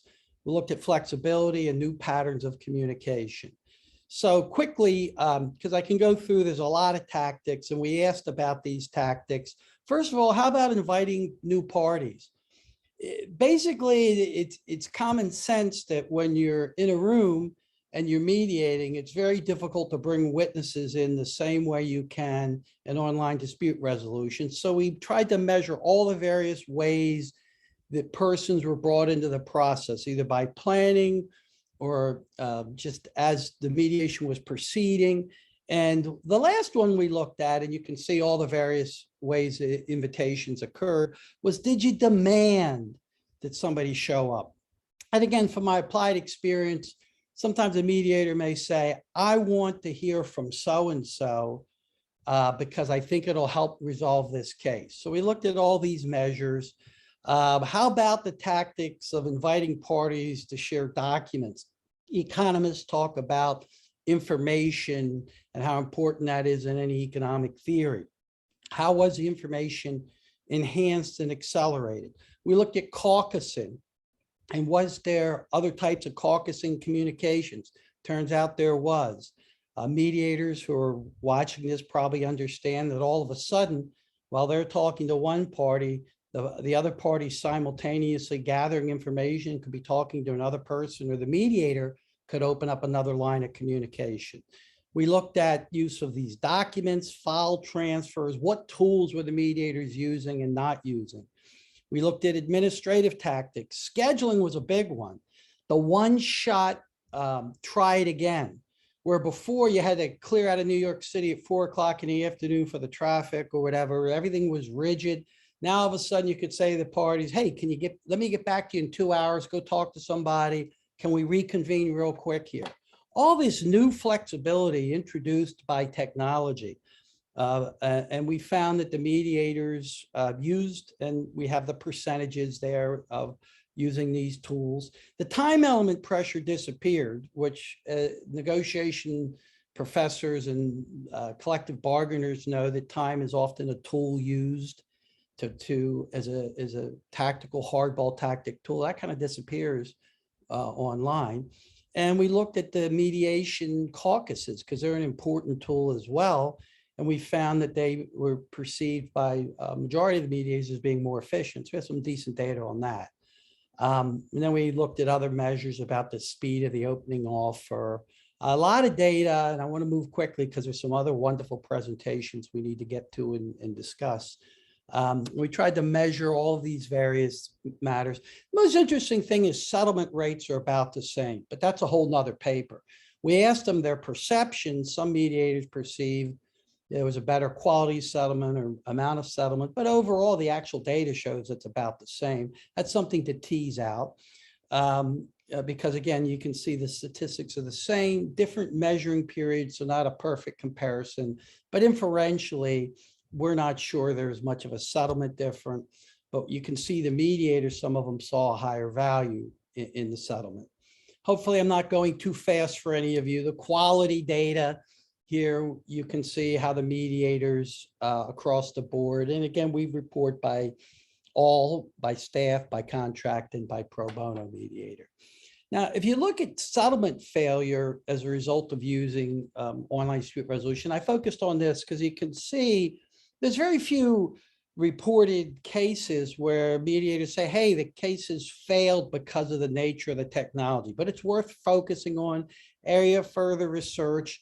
And the question, of course, is a settlement because of the mediator not being comfortable with technology, or is it the parties? But overall, that was not seen as a major problem. And you can see the repeat player incidents. We established it exists. And the feedback, and it's not here, is that the mediators find that when there's a repeat player, they're more comfortable. They do have an advantage just from being respected. Is there an outcome advantage? We can't measure that, but we can measure the mediators perceive it as a positive to have a repeat player. And there are repeat players, and usually if you use an attorney on either side. So the repeat player advantage is used to the advantage of any party who appears regularly. And that could theoretically be a regular attorney representing the plaintiff versus the employer. We asked about the impact again, and here's your impact where I mentioned earlier, they report strong impact, very strong impact. So we have impact from this repeat player. Fatigue, no, there's fatigue after 4 hours. Dr. Obar did a great job of taking our 2000 data and showing there was also fatigue around that same period of time in in-person mediation. Yeah, it's kind of like those of us who teach know you can only teach for so long before the students are fatigued. We asked about generalizability. I want to wrap up. This is really important because 91% of those who mediated in other forums, in other places, said this is generalizable, same things happening elsewhere. We asked about power imbalance due to the technology. 97% said no, there's no power imbalance. People are concerned about the digital divide. That's a separate issue. But the fact is that persons can hold their own as an individual charging party. There was no, from the mediator's perspective, they did not see a power imbalance. Issues, were there any particular issues, disability, age, et cetera, that were impacted? No, overall 96% said no, all of them were treated similarly. The ease of online dispute resolution, we asked the mediators for them. 63% said it was easier, 31% said it was similar to in-person, 6% said it was more difficult. So I just leave with this, and I have a whole bunch of these quotes, and I'm going to stop here, but basically most of the mediators say it's improved their quality of life. They like it. They prefer to stay at home and do this for a lot of reasons. Arguably, we've created a fun HR issue for the EEOC, which is how do you manage such a successful program where your mediators are very happy at a whole different model that one, you didn't plan for, and two, you now have to figure out how to handle going forward. But there's nothing like good news that causes good problems. Thank you. Great, thanks, Patrick. That's a really impressive study. And now let's open up for the group discussion. And I have a few questions to all the presenters. So maybe I can ask my questions first. And if you have questions, please raise your hand or type your question in the chat. So firstly, I have a question for Timotej. So I think you built a theory around labor conflict, but I think conflict is a broader concept compared to labor mobilizations or labor movement. So I think what you are actually measuring, the case studies you bring up are about labor organizing and the labor mobilization. So I wonder if you want to build a theory around conflict, because conflict happens in a day-to-day basis, and the conflict happens every day. You cannot say, oh, labor conflict decreased in the United States, because there's definitely no data about the day-to-day conflict that happens on the workplace. So I wonder if you are considering what's the difference between conflict and labor movement or labor mobilization. And my second question for Allison is about the task variety versus task interdependence. Because when I listen to your presentation, I keep thinking about, oh, whether this is a story about task interdependence, because I imagine that men maybe will be more likely to work in a team, and that may explain that the wage difference is because men work in the team and women are most likely to work in occupation that requires some solo work. So for example, if you're thinking about housekeepers, or if you're thinking about flight attendants, you only focus on one task, but men are more likely to work in a team, and which may bring them some network benefit. So I wonder if you can control forecast independency or explain how does your variable similar or different from task interdependence. And lastly, for Patrick, I have a question about the heterogeneity among the workers, because yeah, I think it's really interesting to see they all prefer to work from home, but I think maybe there are some variations among them. So for example, men and women may have different preferences regarding the work from home. So I wonder if you have the individual characteristic data that could allow us to distinguish among those people whether there are any variations and what are the policy recommendations we could do, we could recommend to the EEOC regarding who should and who should not return to the office after the pandemic. So I will stop from here, and feel free to raise your hand if you have other questions. Okay, so let me jump in first. Dwayne, you made a really good point. When we define conflict, the definition of conflict actually including both individual conflict and collective conflicts, right? And the thing that you mentioned, the workplace conflict, probably mostly evolve around the individual, right? Like when we talk about grievances, when we talk about sabotage, when we talk about like, you know, absenteeism, like, you know, a lot of activities can happen in that domain. But when we start talking, like when we start reviewing the literature, and when we narrowly focus on the labor conflict, and majority of the study actually focus on the collective actions. So strikes, slowdown, and the overtime bans in some kind of like a relatively older literature. So what we try to do here is to really expand and advance our understanding to systematically analyze the collective action. So that's kind of the focus and the goal for this particular research. But you are absolutely right. And we had this thought before the LERA conference that we should add one more case study that including the traditional strike. So we kind of really demonstrate like the new framework, the new way to understand the labor conflict in terms of the collective actions, including both the kind of traditional strike type and also the new innovative type to address your issue. Like, are we really just kind of like bringing the whole mobilization kind of literature and reframe them in terms of labor conflict? But no, like the purpose is really to see, yes, we have a line of like a historical labor conflict study. We also have a line of like a social organizing and social movement mobilization kind of like a literature. What we try to see is like this two line of study should not go as a parallel. Like we want to bring a system that bring them together so we can understand them in a more holistic way. So that's my response. Thank you. Thanks, Tiki.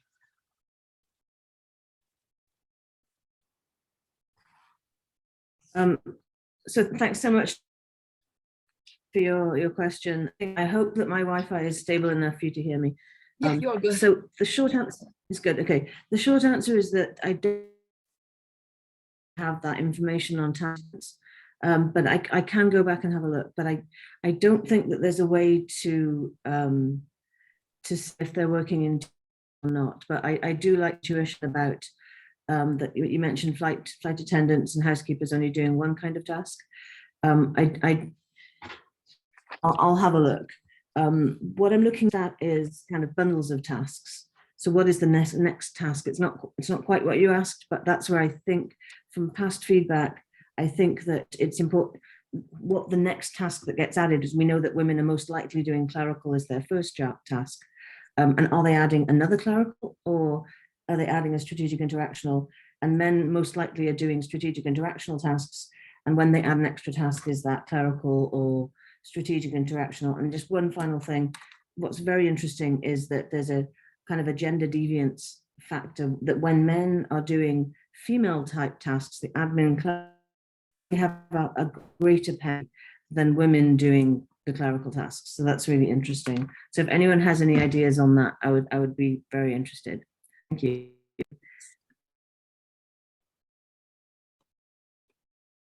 Professor Young, to answer your question, which is a really good one, is when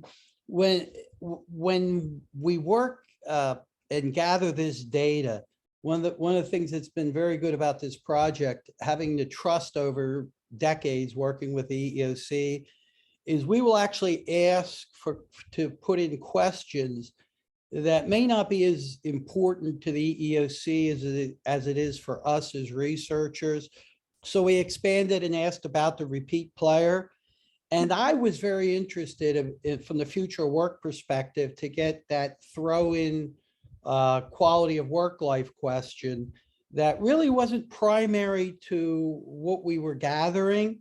Yeah. And so your question's right on point, and it shows that our relationship with the EEOC, that they trusted us as researchers and gave us the leeway to ask questions and to gather data. And now the next step is that we have this data to then invite future research on it. I would say that given that it's the EEOC and that one cannot discriminate based on gender, among other reasons, I seriously doubt that they would want more information about how they can allow one gender to have maybe a preferred work opportunity as opposed to another. But again, it's a good question for a whole new line of inquiry. Thanks, Patrick. I look forward to see all the follow-up studies on this topic. So any other questions? Maybe let's open it up to anyone who want to ask questions. You can raise your hand or just unmute yourself. Hi, Christine. Hi, everybody. Thanks for a great set of papers and discussions. My first question was for Ting, and I really want to read your paper, because I think this is super interesting and something that we're kind of all collectively thinking about and how to understand and theorize about. I was wondering if you could elaborate a little bit, if I'm remembering correctly, the dimensions that you had identified were things like repetition, disruption, perhaps framing, right? That then you were taking and combining or using to formulate the basis of a new typology for thinking about conflict, organized, collective action, as Duany's question was just talking about.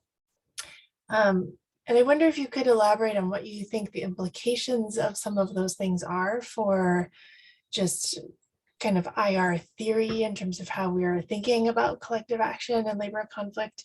And I was also kind of curious, secondly, about whether you notice in the cases that you've selected just different bases for mobilization than is typically assumed for a strike, right? Which strikes are protected when they're economic items and collective bargaining. We know that strikes occur for a variety of reasons. But if there's a way to think about these more varied motivations or bases from your cases that may suggest an additional element that we might consider outside of interest strictly defined, or that are kind of more fluid and represent different concerns, not only in workplace, but in society, for example, that may be part of that typology as well. And maybe it's already in there, because I know we didn't get to hear the details of all the 4 typologies that you created.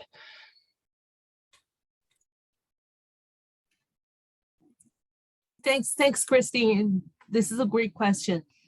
And what I first want to talk about is the implication, right? Because I think, no, let's switch the order of the questions. The strike parts. Yes, I think there was a debate or discussion among Clauser and I, and we were talking about, okay, all the labor protests, the community protests, and then you work out of the job, and then the actual strike look a lot alike, right? In terms of form of how people do those things, you always have the picket line, you always have those. So from the things happening on the ground, it looked very, very similar in terms of actions.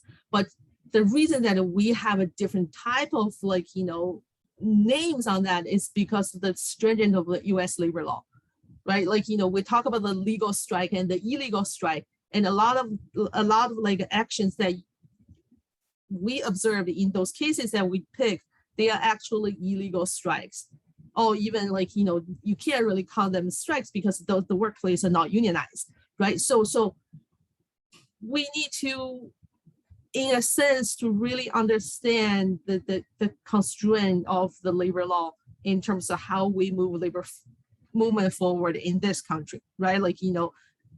Tom Cohen mentioned this repeatedly, like, the current US labor law system has been really, like, it's like the handcuff for the labor movement, right? So I think one of this go back to your first question is, one of the implication for our research to really kind of branch out and then expand the current analytical framework is to really see that, hey, the law needs to be adjusted or modified in some sense. And here are the evidence that we bring to the table to see that if you still use the same framework, you're going to miss out a lot of things, right? Because when we had the same kind of like actions back to the 90s with just the janitors, like, police beat the protesters, they arrest the protesters and put them in jail. Like a lot of like cases with civil disobedience. I can't really pronounce that word. Anyway, so it's kind of like, you were criminals if you went down those kind of like labor actions. But nowadays, like, nobody really talk about that, right? Like, you still have police present to make sure that folks protest peacefully, but, nobody gonna get arrested if you really kind of like hold a sign outside Burma. So I think things have happened, the society has progressed, and in a way that we really need to acknowledge those change and to make sure that this change being reflected in the legal definition as well. So that's kind of like my reaction to your question.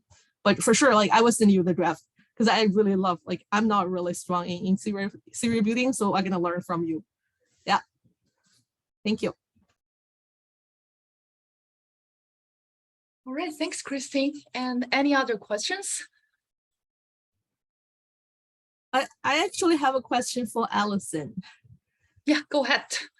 So like based on your data, you have 5 different type of tasks, right? I would imagine some tasks will be awarded, like, based on the compensation and pay differently from the others. So is it possible the gender gap you observe is because female pick up, like, more lower rewarding, lower paying tasks compared to male?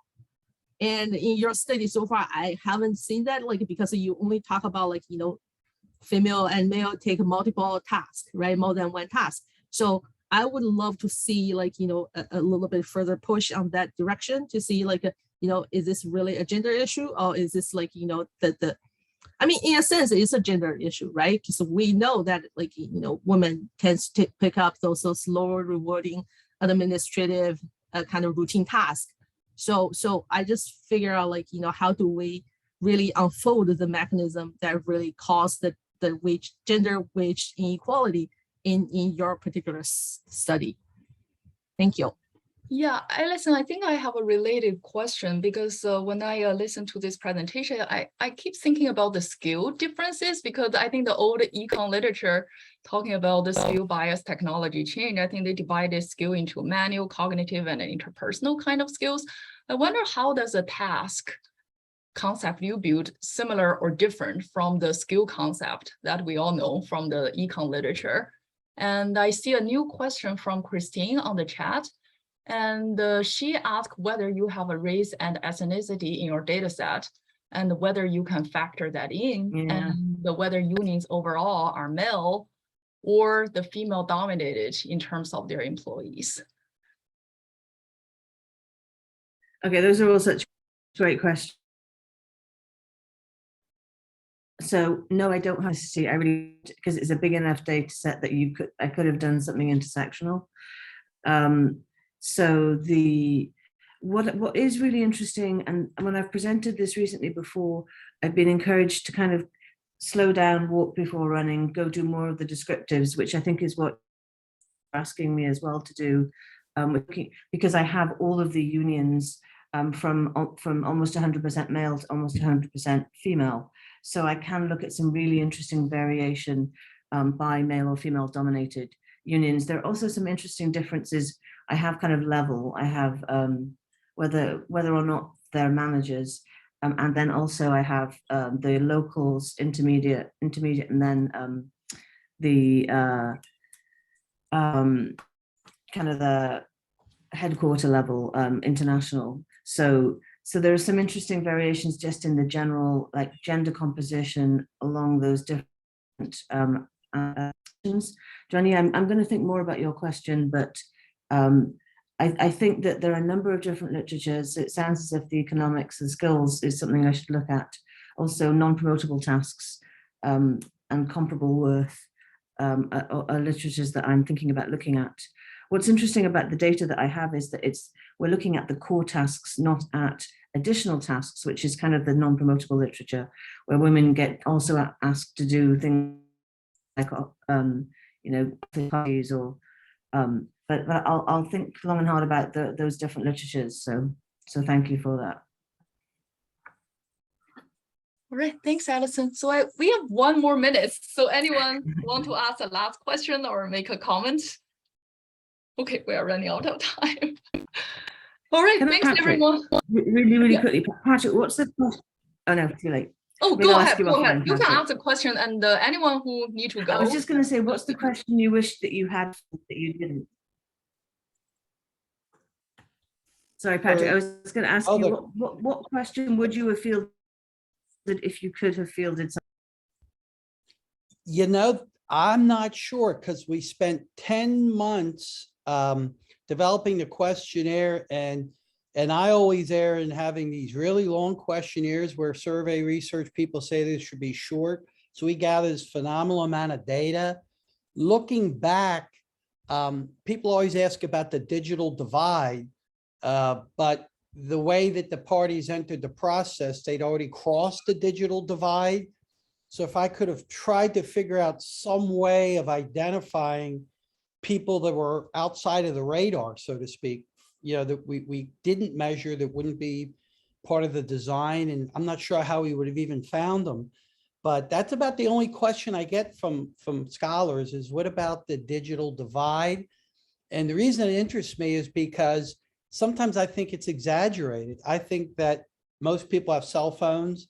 Most people know how to interact with cell phones. And sometimes we don't give the average citizen credit for the ability to communicate digitally these days. But that's the open question. Thank you.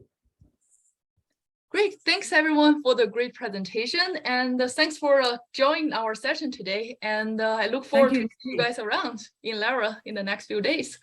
Thank you for chairing the session, Dwayne. It's great. I really enjoyed the conversation. Great presentations, and